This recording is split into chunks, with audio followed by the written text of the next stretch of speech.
ರಾಜ್ಯ ರಾಜಕಾರಣದಲ್ಲಿ ಈಗ ಕಮಲ ಹಾಗೂ ಕೈ ಕಾರ್ಯಕರ್ತರ ನಡುವಿನ ಕಾದಾಟ ತೀವ್ರ ಸ್ವರೂಪ ಪಡೆದುಕೊಂಡಿದೆ. ಶಾಸಕ ಬಿಪಿ ಹರೀಶ್ ಅವರ ಮೇಲೆ ಮೊಟ್ಟೆ ಎಸೆದಿರೋದನ್ನ ಖಂಡಿಸಿ ಬಿಜೆಪಿ ಪಡೆ ಭಾರಿ ದೊಡ್ಡ ಮಟ್ಟದಲ್ಲಿ ರೋಡ್ಗೆ ಇಳಿದು ಪ್ರತಿಭಟನೆ ಮಾಡ್ತಿದೆ. ಕೊಪ್ಪಳದಲ್ಲಿ ನಡೆದ ಪ್ರತಿಭಟನೆ ರಣರಂಗವಾಗಿ ಬದಲಾಗಿದ್ದು, ಕಾಂಗ್ರೆಸ್ ಕಚೇರಿ ಮೇಲೆ ಇಟ್ಟಿಗೆ ತೂರಿದ ಘಟನೆಯೂ ಸಹ ಬೆಳಕಿಗೆ ಬಂದಿದೆ.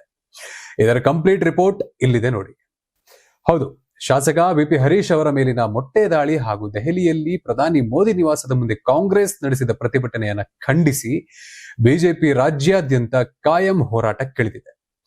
ಕೊಪ್ಪಳದಲ್ಲಿ ಬೀದಿಗಿಳಿದ ಬಿಜೆಪಿ ನಾಯಕರು ಮತ್ತು ಕಾರ್ಯಕರ್ತರು ಕಾಂಗ್ರೆಸ್ ಸರ್ಕಾರದ ವಿರುದ್ಧ ಸಾಲು ಸಾಲು ಧಿಕ್ಕಾರಗಳನ್ನು ಕೂಗಿ ಆಕ್ರೋಶ ಹೊರಹಾಕಿದ್ದಾರೆ. ಅಷ್ಟೇ ಅಲ್ಲ, ಲೋಕಸಭೆ ವಿರೋಧ ಪಕ್ಷದ ನಾಯಕ ರಾಹುಲ್ ಗಾಂಧಿ ಅವರ ಭಾವಚಿತ್ರಕ್ಕೆ ಬೆಂಕಿ ಹಚ್ಚಿ ಉಗ್ರ ಪ್ರತಿಭಟನೆ ನಡೆಸಿದ್ದಾರೆ ಎಂದು ತಿಳಿದು ಬರ್ತಾ ಇದೆ.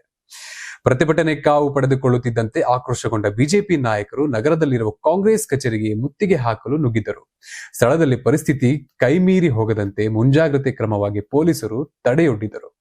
ಈ ವೇಳೆ ಪೊಲೀಸರು ಮತ್ತು ಪ್ರತಿಭಟನೆಕಾರರ ನಡುವೆ ತೀವ್ರ ತಳ್ಳಾಟ, ಇನ್ನೂ ಅದರ ಜೊತೆಗೆ ಕೈ ತಗಲುವ ಮಟ್ಟಕ್ಕೆ ಉದ್ವಿಗ್ನ ವಾತಾವರಣ ನಿರ್ಮಾಣವಾಗಿತ್ತು. ಪೊಲೀಸರ ತಡೆಯಿಂದ ಮತ್ತಷ್ಟು ಕೋಪಗೊಂಡ ಬಿಜೆಪಿಯ ವಿಧಾನ ಪರಿಷತ್ ಸದಸ್ಯೆ ಹೇಮಲತಾ ನಾಯಕ್ ಅವರು ಕಾಂಗ್ರೆಸ್ ಕಚೇರಿಯತ್ತ ನೇರವಾಗಿ ಇಟ್ಟಿಗೆ ಎಸೆದಿದ್ದಾರೆ ಎನ್ನಲಾಗಿದೆ. ಎಂಎಲ್ಸಿ ಅವರ ಈ ಹಠಾತ್ ನಡೆಯಿಂದಾಗಿ ಸ್ಥಳದಲ್ಲಿ ಪೊಲೀಸರು ಹಾಗೂ ಕಾಂಗ್ರೆಸ್ ನಾಯಕರು ಅಕ್ಷರಶಃ ಶಾಕ್ ಆಗಿದ್ದಾರೆ.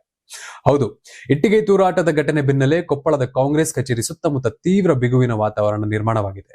ಯಾವುದೇ ರೀತಿಯ ಅಹಿತಕರ ಘಟನೆ ನಡೆಯದಂತೆ ಸ್ಥಳದಲ್ಲಿ ಹೆಚ್ಚುವರಿ ಪೊಲೀಸ್ ಪಡೆಯನ್ನು ನಿಯೋಜಿಸಲಾಗಿದೆ.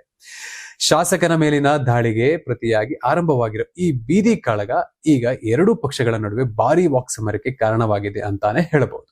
ಒಟ್ಟಿನಲ್ಲಿ ಹೇಳೋದಾದ್ರೆ, ರಾಜ್ಯಾದ್ಯಂತ ಎದ್ದಿರುವ ಬಿಜೆಪಿ ಕಾಂಗ್ರೆಸ್ ನಡುವಿನ ಈ ಹೋರಾಟದ ಕಾವು ದಿನದಿಂದ ದಿನಕ್ಕೆ ಹೆಚ್ಚುತ್ತಲೇ ಇದೆ.